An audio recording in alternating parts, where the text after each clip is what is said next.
What would you do if 4 6-year-old girls walked up to you at a black tie gala, put $5 on the table, and asked you to be their father for the night? That is exactly what happened to Liam Brooks. He was a maintenance worker. He had a name badge that said his job title instead of his name, a cold cup of tea he couldn't afford to replace, and calluses on both hands from the chandeliers he'd spent last Tuesday hanging in that very room. Not one person at that gala had looked up long enough to notice. His hands, wide, calloused, the same hands that had hung those chandeliers last Tuesday, tightened around the cold cup like it was the only solid thing left in the room. And then 4 little girls did. They told him they had been watching the room for 11 minutes. They told him he was the only one who wasn't pretending. They unzipped a small coin purse and tipped out everything inside it. $5 bills, 3 quarters, and a yellow button with an anchor on it. They said, "We don't know what fathers cost. We've never had one at a party before." What Liam didn't know yet was who their mother was, what she'd been carrying, and what was about to happen when the wrong man in a very expensive suit decided that a maintenance worker sitting at the wrong table needed to be reminded of his place. Stay with me, because the moment those 4 girls chose him out of an entire room full of people is only the beginning. He almost didn't hear them. The quartet appeared from somewhere between the dessert table and a column wrapped in white ribbon. 4 identical faces arranged in a perfectly synchronized line. 6 years old, maybe? Dark hair, dark eyes, matching navy dresses with sashes that had started the evening tied in perfect bows and were now doing their best impression of surrender. They stopped in front of his table, all 4 of them. Liam looked up from the cold tea. The one on the far left spoke first, which he'd later learn was always the way it worked. Lily, though he didn't know her name yet, had the particular expression of a child who had thought something through very carefully and was now committed. "We've been watching you for 11 minutes, she said. Liam set the cup down. "Okay." "We picked you on purpose." This from the second one, Rose. She said it the way a scientist announces a conclusion. "We looked at everyone in the room." "Everyone," the third confirmed, Violet. She held a small coin purse against her chest with both hands. "And you're the only one who wasn't pretending," said the fourth, Iris. She had a smear of chocolate on her left wrist and didn't seem to know it. Iris's eyes dropped to Liam's right hand, the small scar running along the side, and she gave the tiniest nod, like she had just confirmed something important. Liam glanced around. No parent visible. No nanny rushing toward him with an apologetic smile. Just the 4 of them, steady as a wall. "Pretending to what?" he asked.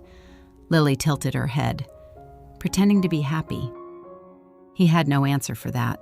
He opened his mouth and closed it again, which Lily seemed to take as confirmation of her analysis. Violet stepped forward and placed the coin purse on the table between them.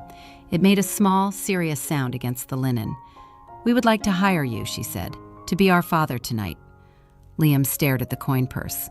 "For how much?" he said, because he genuinely could not think of another question. Rose unzipped it with great ceremony and tipped the contents onto the cloth. $5 bills, 3 quarters, and a button. "We didn't know what fathers cost," Iris admitted. "We've never had one at a party before." The button was yellow. It had a small anchor on it. Liam picked it up. It was lighter than he expected. He looked at the 4 faces watching him. The chandeliers he'd hung were still up there.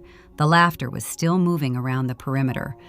But right here, at this corner table, the world had gotten very quiet and very strange and somehow, impossibly, very honest. "What would I have to do?" he asked. Lily smiled. It was the smile of someone who had already planned the next 3 steps. "Just sit with us," she said, "and if anyone asks, you're ours." What Liam didn't know yet was who their mother was and what she was walking toward. Lily did most of the talking, which seemed to be a constitutional arrangement the 4 of them had settled long ago. She explained the situation with the precision of a child who had spent considerable time listening to adults speak and had decided she could do it better. Their mother had an event, an important one. She had been at these events before, and she always came back with the same face, the one that meant she had talked to many people and felt completely alone. "She doesn't like parties," Rose said. "She likes working," Violet clarified. She doesn't know how to stop, Iris added. Liam listened. His thumb moved slowly across the scar on the back of his right hand, the old habit he fell into when he was thinking hard about something. The coin purse sat between them, $5 and some change, and a button with an anchor on it. "Your dad," he said carefully. "He's not—" "He left," Lily said. "No particular weight to it, just information. When we were 2, he said 4 was too many." Silence, short and absolute. 4 was too many, Liam repeated, very quietly. He thought of Theo's tiny hand gripping his shirt the night Rachel didn't come home. 4 had never felt like too many to him. It had only ever felt like not enough. "That's what he said," Lily confirmed. He thought about the weeks after the accident, when everything was paperwork and casseroles from neighbors, and a grief that sat on his chest like a physical object. One person, his brother-in-law, had said just once, quietly, that he didn't know how Liam was going to manage. Said it like the math didn't add up. Said it like Theo was a problem to be solved instead of a person to be loved. "I have a son," Liam said. "He's 5. His name is Theo." The 4 faces recalibrated. "Where is he?" Violet asked. "Home. Asleep, hopefully. My neighbor watches him when I work evenings." "What does he look like?" Iris asked. "Like a tornado," Liam said, who learned how to apologize. Rose made a sound that was almost a laugh and then covered it with her hand. Liam looked at the $5 bills. He thought about what it cost a 6-year-old to save this much, to count it out, to decide this was the right use of it. He thought about the planning that must have gone into this. 4 of them in matching navy dresses, watching the room for 11 minutes, deciding on him. He pushed the money back toward them. "Keep it," he said. "But we need to pay you," Lily said. "Otherwise it's not real." "Then consider it a trade," Liam said. "I'll sit with you, you sit with me." A pause. "Deal?" Lily looked at the other 3. Something passed between them, some signal that traveled on a frequency adults couldn't quite catch. "Deal," she said. The coin purse stayed on the table between them. Liam turned the button over once in his palm and set it down. Then Violet said, with the careful tone of a child who has been thinking about a question for a while and finally decided to ask it, "Does Theo know his mom is gone?" The table went quiet in a different way than before. "Yes," Liam said. "Does he ask about her?" "Every day for the first year," Liam said. "Less now, but still." Violet thought about that. "What do you say?" Liam looked at the button. Anchor. Yellow. Lighter than it should be. "I say she had to go somewhere we can't follow yet," he said, "and that she left us both something to carry for her." Rose tilted her head. "What did she leave you?" He was quiet for a moment. "Theo." "And what did she leave Theo?" "Me." Rose absorbed this with the seriousness it deserved. Iris was looking at her own hands. Lily had not moved. "That's a good answer," Violet said finally. "I've had 3 years to work on it," Liam said. He said it without self-pity, just the plain fact of time and repetition. The way a man says something he has said so many times, it no longer costs him as much to say it, even though it still costs him something. He didn't know what he was agreeing to. He didn't know the woman in the deep red dress who was at that moment crossing the room, searching for 4 familiar faces in a crowd that had grown too loud and too bright and too much. He picked up his cold tea, took a sip, and made a face. Iris noticed. "Is it bad?" "It's terrible," he said honestly. She nodded, satisfied, like this too was the right answer. What happened next would catch them all off guard, especially Ava Sterling, who had spent 4 years learning not to be caught off guard by anything. She saw the navy dresses first. 4 of them, arranged around a corner table she hadn't noticed before, because the table had a maintenance badge next to the floral centerpiece, and Ava Sterling had trained herself, over years of events like this one, to look past certain things. She recalibrated. Her daughters were sitting with a man she didn't recognize. He was leaning forward slightly, elbows on the table, talking to Iris, who was gesturing with both hands about something that seemed very important. The man's jacket was off. His sleeves were rolled to the forearm. His hands, when they rested on the table, were the hands of someone who worked with them. She crossed the room with the particular velocity of a mother who is not panicking, but would like everyone to understand that she is close.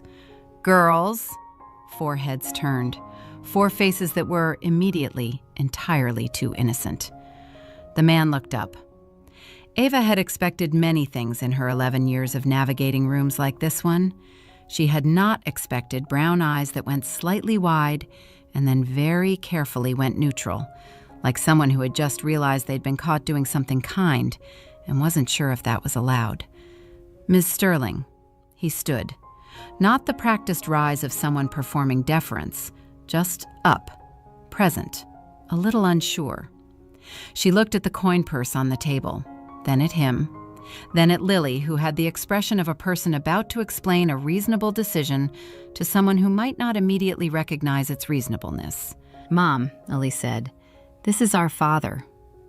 The room did not stop. The laughter continued in its orbit. But in the small radius of that corner table, something held its breath. "He agreed to a trade," Rose added helpfully. Ava looked at the man. He was not apologizing, which she noted. He also was not smiling, which she also noted. He was just standing there, with a maintenance badge and rolled-up sleeves, and eyes that had the particular quality of someone who had learned to be very still in difficult situations. "I'm Liam Brooks," he said. "I work here, building maintenance." A pause. "I think your daughters may have run a more sophisticated operation than I realized when I agreed to it." Ava looked at Lily again. Lily looked back, entirely unrepentant. "Are you angry?" Iris asked Ava. Her voice had dropped to the register she used when she genuinely didn't know the answer. Ava set her clutch on the table and sat down in the chair next to Iris, which was not what she'd planned to do. She planned to apologize to the man, gather the girls, and return to the circuit of conversation she was supposed to be having. But Iris had asked the question in that voice. "No," Ava said, "I'm not angry." She picked up the coin purse and looked inside it. She looked at the man. "You were going to sit with them for $5?" she asked. "I was going to sit with them for free," Liam said. "The $5 was their idea. I didn't want to take it away from them." Ava's fingers tightened once around the coin purse before she set it back down. Her thumb brushed the smooth skin on her left wrist, where a ring used to sit, the same unconscious motion she had made for 4 years whenever she felt the room closing in. She looked at the table instead of at him. She was used to reading people for a living. She was not used to being the one worth reading. "Sit down," she said. Not an order, more like a door opening. Liam sat. He picked up the terrible tea. Across the room, a man in a perfectly fitted charcoal suit saw them and paused mid-conversation, eyes settling on the corner table with the particular attention of someone cataloging information for later use. Richard Ashford, former fiancé, current board member, the kind of man who called himself a friend and kept score in a ledger you were never allowed to see. He smiled and started walking toward them. Pay attention to what he says, because Richard had spent years learning that the most effective wounds are the ones that look like care. Richard arrived like someone who had practiced arriving. He touched Ava's shoulder briefly as he came to a stop at the table's edge, familiar enough to establish territory, light enough to deny it if challenged. "Ava." The warmth in his voice was the kind that takes years to calibrate. "I've been looking for you. The Harmon Group keeps asking about you specifically, and I've been doing my best to hold the fort, but honestly, there's only so much I can do without you in the room." He made it sound like concern. He made it sound like she was needed. Then he looked at Liam, and his expression did something very practiced. It didn't change at all. "I don't think we've met," Richard said, with the open, generous smile of a man who is absolutely certain of his own position in every room he enters. "Liam Brooks," Liam said. He did not stand. "Richard Ashford." He let it land, then tilted his chin very slightly toward the maintenance badge, the movement so small it could have been involuntary. "Are you with the venue team? I thought the staff briefing was supposed to keep everyone at their stations during the event. I can check with the coordinator if there's been some confusion on the scheduling." He said it the way a doctor delivers difficult news. Regretful, helpful, blameless. "No confusion," Ava said. Of course, of course." Richard's hands came up, open, conceding nothing. I only ask because I care about how the foundation is perceived tonight. These events set a tone, and the Harmon Group in particular responds to—" He paused, choosing the word with the care of a man who knows exactly what he is choosing. "Context." He looked at Ava with an expression of private concern, the look of someone sharing a confidence between old friends. "I just want to make sure we're protecting what you've built. You've worked so hard for this, Ava. I'd hate for anything to distract from that." Violet put her dessert fork down, quietly. Iris moved closer to Liam's arm. Liam said nothing. He set the teacup down with one careful movement and looked at the tablecloth. His jaw had settled into the particular stillness of someone who had stood in rooms like this before, who had learned that the words available to him were never the right ones, and who had stopped reaching for them a long time ago. Richard turned back to Ava with a small, warm smile. "I'll tell them you'll be over in just a moment." He left with the ease of a man who was certain he had helped. The table held its silence. Then Rose said, "I don't like him." "Rose," Ava said. "He was being mean," Rose said, without heat, without drama, the way children state things they have simply observed. "He just did it with a nice face." Liam's eyes moved to Rose. He stayed quiet for a moment. "Smart kid," he said. Ava studied her daughters, then him. "I should go speak with the Harmons," she said. She said it to Liam, not the girls. An explanation, not an exit. "We know," Lily said. "We'll stay with Liam." Ava stood, then stopped. She was looking at the button with the anchor on it, sitting beside the teacup. "Where did that come from?" she asked. "My jacket," Liam said. "It fell off last week. I haven't gotten around to sewing it back." Ava picked it up and put it in her clutch without explanation. She walked toward the Harmon Group. Liam watched her go. "She took your button," Iris observed. "I noticed," he said. What he didn't know yet was why she'd taken it, what she'd been thinking about since the moment she sat down, what she'd seen in him that the room full of people in expensive suits had walked right past without once looking down. And then, 20 feet away, Iris started to cry. Not the kind of crying that children perform for attention, the real kind, the quiet kind that starts somewhere deep and comes out before the child even realizes it's coming. Liam was up before he thought about it. He didn't kneel beside her. He knelt in front of her, at her exact height, the way he did every night when Teo woke up crying for a mother who wasn't there. Around them, the party moved in its usual orbit, trouser legs and silk hems, everyone standing upright, everyone looking forward or sideways or down at a phone. The room was full of adults at full height, navigating the world from somewhere above a 6-year-old's eye line. Liam was the only one on the floor. "Hey," he said. Iris shook her head. Her hands were in fists at her sides. "It's okay," Liam said. "I don't want it to be okay," she said, which was so honest that Lily reached over, took her sister's fist gently, and held it. Liam reached into his pocket. He pulled out a small folded paper, the kind that gets creased from living in a pocket for too long, and without unfolding it, he held it out to Iris. She looked at it. "What is it?" "A story," he said. "Theo makes me carry one in case he gets sad somewhere that's not home. I fold one up in the morning." "You wrote a story?" "He does," Liam said. "He dictates. I write." Iris unfolded the paper. Her fingers were still shaking. The other 3 girls leaned in. Liam stayed where he was, at eye level, waiting. And across the room, Ava Sterling, in the middle of a handshake with someone from the Harmon Group, turned her head. She saw him crouching in front of her daughter. She saw the paper. She saw Iris's face change from the closed expression of someone swallowing something hard to the slightly open expression of someone who has been given a small, unexpected rope to hold. Ava excused herself. She walked back slowly. She didn't want to interrupt. She stopped 10 feet away. She watched Liam read the story in a low voice, tilting the paper toward the light from a candle on the nearest table. She watched him pause at the funny parts and wait, not rushing, giving Iris room to find her way back to herself at her own speed. Ava's breath caught. In that moment, she understood. This was the kind of father her daughters had never had, the kind who stayed on the floor until the tears stopped. And she saw his hands. She had noticed them before, the calluses, the small scar on the right, but now she was close enough to see that his left hand was resting lightly on Iris's knee. Just present, just steady, the way you brace something that is still finding its balance. A man who knew how to do this did not learn it from nothing. She thought about the way her ex-husband had held their daughters. Correct, performed, the right gesture at the right social moment. She had told herself for 2 years that she was imagining the difference. She was not imagining the difference. Iris laughed, a small sound. Real.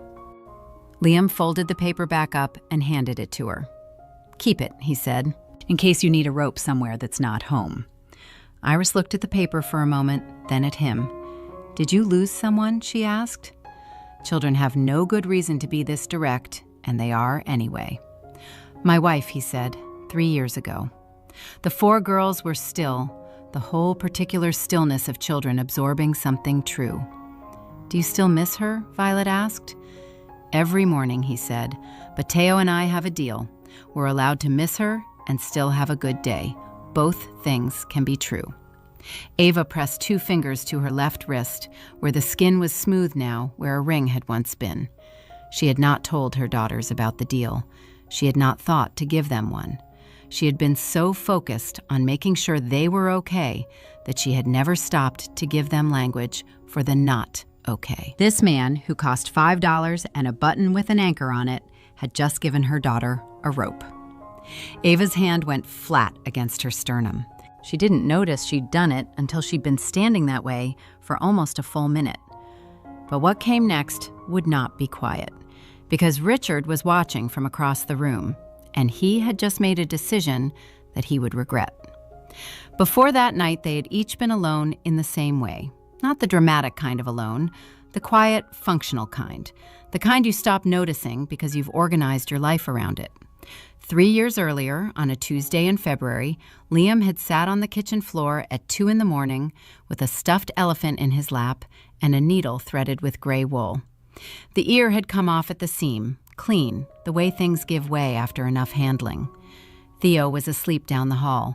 The hospital paperwork was still on the table. He hadn't moved it yet. He had no particular skill at sewing. His stitches were uneven, too large in some places and too tight in others, the kind of work that holds but doesn't look like much. He did it anyway. He tied the final knot and bit the thread and held the elephant up in the light above the stove. It would do. He set it on the table next to the paperwork and went to wash his hands. The water ran cold for a long time before it warmed. 4 years earlier, in a different city, Ava had sat in a conference room at 11 at night reading a contract she had already read twice. Richard had called that afternoon to say he'd spoken with the Harmon Group on her behalf, just to smooth things over, just to make sure they understood the constraints she was working under. He'd said it gently. He'd said it like he was doing her a favor. She had not known then to name what it was. She had thought, maybe he's right. Maybe I'm not managing well enough. Maybe 4 kids and a company and a divorce all at once is too many variables. Maybe the problem is the math. She had gone back to the contract. Outside her window, the city had continued on its own schedule. Cabs and late buses and someone walking a dog in the rain. The ordinary persistence of things that don't know they're supposed to stop. She had not cried. She had made a note in the margin of the contract and closed her laptop and gone to check on the girls, all 4 of them in 2 beds, the particular tangle of small bodies that she had learned to navigate in the dark without waking anyone. She had stood in the doorway for a moment, just stood there. Then she had gone to bed. 2 people, 2 rooms, the same specific weight of a life being carried alone, in silence, in the particular hours when no one was watching. Neither of them knew then that someone would eventually see. Richard timed it well. He always did. He waited until a cluster of board members had drifted toward the entrance, the kind of people whose presence shaped a story after the fact, who would remember what they'd seen and tell it to people who mattered. Then he crossed to the corner table. He didn't sit. He stood just to the left of Liam's chair, close enough that his shadow fell across the table, across the $5 bills, across the coin purse, and across the space where Liam's hands rested. He planted one hand on the back of the empty seat beside Liam, not touching him, but leaning in, cutting the sightline between Liam and the girls with the practiced ease of someone who knew exactly what he was doing and would deny it without effort. "I owe you an apology," Richard said.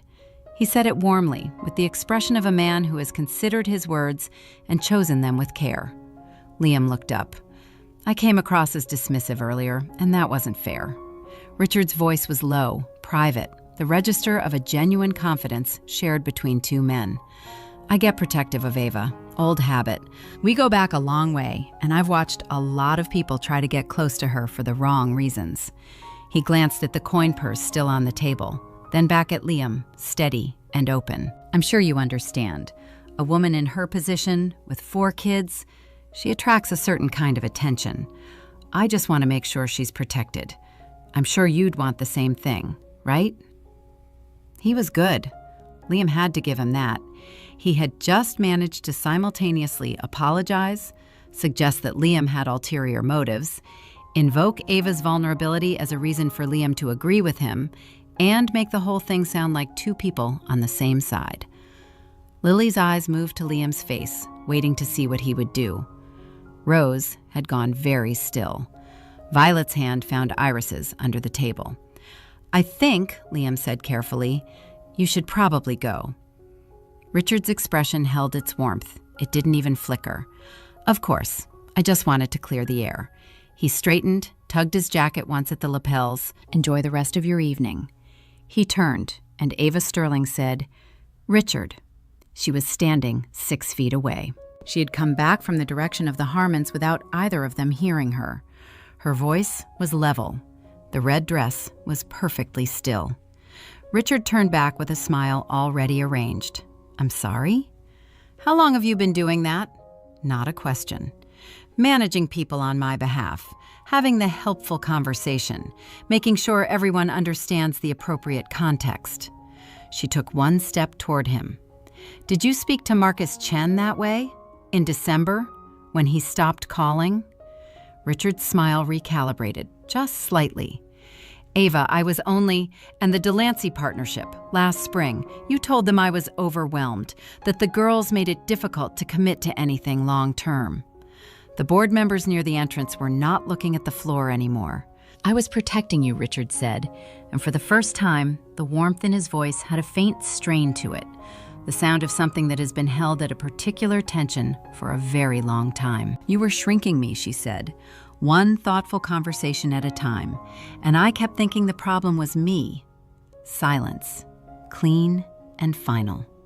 "You've been on our board for 2 years," Ava continued, and her voice had shifted into the register she used when she was reading numbers, factual, without space for negotiation.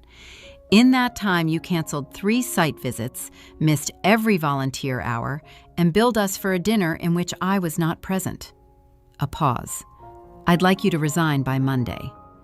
Richard looked at Liam once. Liam was looking at the tablecloth.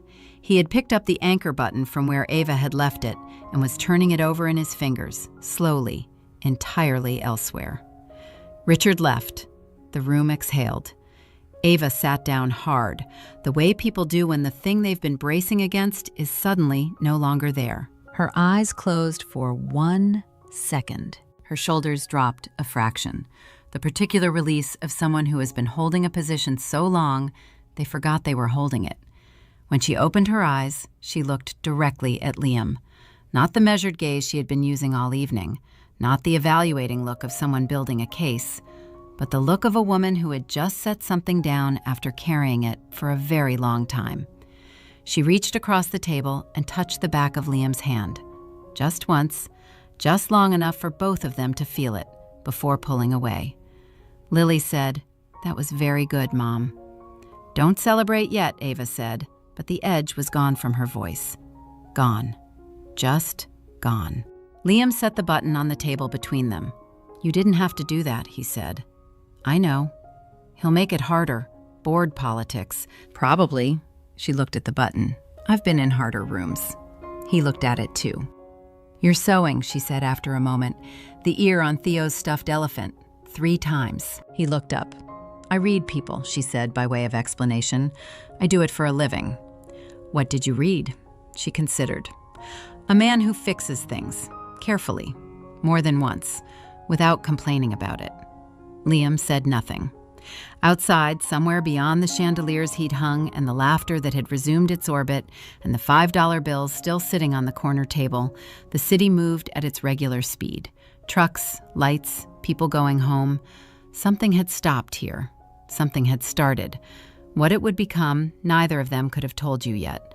But Iris had a folded piece of paper in her pocket, and Ava Sterling had a button with an anchor on it.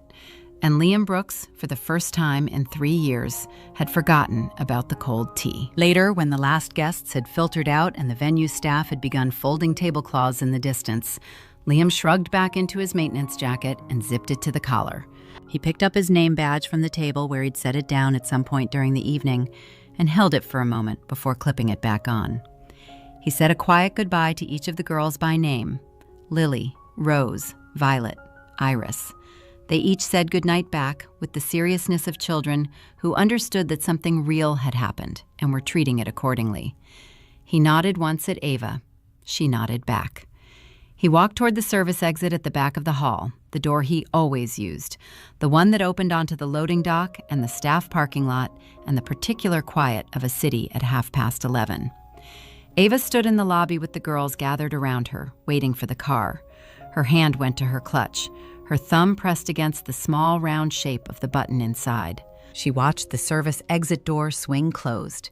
She was still standing there when the car arrived. The first time Liam came to the house, he arrived on a Saturday morning with a canvas tool bag and the thermos of coffee, because Ava had mentioned, once, in a text that was technically about the foundation's plumbing contract, that the kitchen door had been sticking for 2 months. The house was large. He had known it would be, but knowing and standing in the foyer were different things. High ceilings, pale walls with very little on them, the kind of space that has been decorated by someone who understood proportion, but not warmth. Everything was expensive and correct and slightly too far apart, the furniture arranged with enough room between pieces that you could move through the room without touching anything, which was maybe the point. 4 pairs of shoes were piled by the door in a way that had no system at all. That was the first thing that felt like anyone actually lived there. Ava showed him to the kitchen and left him to it, which he appreciated. He didn't need an audience. He set his bag on the floor and crouched in front of the cabinet door. The hinge was the problem. One screw backed out and the whole thing sitting at an angle that made it drag on the frame every time it opened. 3 minutes of work if you had the right screwdriver. He had the right screwdriver. He tightened the screw, opened the door, closed it. Clean, quiet. He moved to the next one, which had a different issue. The hinge pin worn enough that the door lifted slightly before it seated. He tapped it back into alignment with a small hammer, 1 tap, 2, and then held the door open and let it swing closed on its own. It closed without a sound. He was on the 3rd cabinet when he became aware that the house had gotten quieter in a different way. Not empty quiet, listening quiet. He looked over his shoulder. Iris was standing in the kitchen doorway in socked feet, watching him. "What are you doing?" she asked. "Fixing the hinges," he said. She came closer and crouched down beside him with the unselfconscious ease of a child who has not yet learned that you're supposed to ask before you do that. "Why are they broken?" "They're not broken," Liam said. "Just loose. Things get loose over time. You tighten them, and they're fine." Iris looked at the screwdriver in his hand, then at the cabinet door. "Can I try?" He handed it over. He showed her where to place the tip. He held the door steady while she turned it, her small hand gripping the handle with more seriousness than the task required. The screw seated. "Good," he said. She handed the screwdriver back and sat on the kitchen floor with her back against the cabinet, watching him move to the next one. She didn't say anything else. She just stayed. From somewhere in the house, Liam heard the sound of Lily and Rose arguing about something small and unimportant. He heard Violet call out a single word that resolved it. He heard Teo's voice. which meant Teo had migrated from the living room to wherever the argument was, which was what Teo always did. And then, upstairs, he heard footsteps stop. Ava was standing at the top of the stairs. He couldn't see her, but he knew the particular quality of someone going still above you. She had heard the hammer taps. She had heard the cabinet doors close, one after another, each one quieter than the last. The house had a different sound now. Small, but different. Something settled. 1 year is a small word for how much can change. Teo was 6 now. He had opinions about breakfast, a best friend named Marcus, and a habit of narrating his own life in the third person, which Liam had decided not to correct because, honestly, it was the funniest thing he'd ever heard. The Liam Brooks Foundation for Single-Parent Families had a website Ava had stayed up until 2 in the morning to design herself, which she would deny if pressed, and which had a picture on the homepage of a folded piece of paper. Not staged, real. Iris had found it in her pocket weeks after the gala and handed it to Ava one morning at breakfast, and Ava had taken a photo before she knew she was doing it. The foundation was small. It had 7 partner organizations.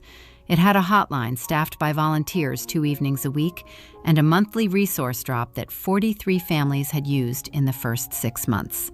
Small math, the kind that doesn't look like much on a board until you know whose names are in it. Liam still worked mornings at the events center. He'd been offered a promotion 3 times and taken the 3rd one, because Teo needed the health insurance and because there was nothing wrong with a man knowing the value of a steady wrench in a difficult world. On Tuesday evenings, he drove to a rented community room 2 blocks from the center and sat in a circle of 7 other single fathers who were all, in their own way, trying to figure out what it meant to be enough. He didn't run the group. He just showed up. That was the whole thing, it turned out. Showing up was the whole thing. Some nights, Ava would stand in the kitchen doorway and watch Liam help Lily with her math homework, while Theo sat on his lap, not paying attention to the math, just sitting there, leaning back against Liam's chest with both arms hanging at his sides. She never said anything. She just smiled the real smile, the one that reached her eyes. Iris had started drawing. Violet had started a rock collection she organized by weight. Rose had a library card she treated like a passport. Lily was building a case, she said, for some argument she hadn't finished yet. Ava had stopped touching her left wrist when she was nervous. She'd started doing something else instead. Something she noticed one evening when she was standing in that kitchen doorway, watching Liam read to all 5 children at once, the 4 girls and Teo, who had fallen asleep with his head on Iris's knee. And she realized her hand was at her sternum, flat, steady, like she was checking that something was still there. It was. Some things you lose, some things you find in a corner of a room where the tea has gone cold and 4 small faces have decided, after 11 minutes of watching, that you are exactly the right person for the job. Not because you are perfect, because you are present. Not because you have the right clothes or the right title or the right way of entering a room. Because you stay. Teo woke up, looked around, and said in his third-person voice, Theo is not sure where he is, but Theo is okay. And Liam said, yeah, me too, buddy. And Iris laughed. And the room, this small, ordinary room with mismatched chairs and a rock collection on the windowsill, held something that the Sterling Events Center, with its chandeliers and its calibrated laughter and its correct arrangements, had never once contained. It held people who had decided to stay. The button stayed in her clutch for 11 months. Then Lily decided it belonged on the wall, framed beside the $5 bills in the living room, where everyone could see it. And every night, when the house grew quiet and the last lamp went out, neither of them needed to say what it meant. They already knew. If you've ever felt invisible in a room full of people, this one was for you. Share it with someone who needs it today. There are more stories where this came from, people you haven't met yet, rooms you haven't walked into. We'll see you there.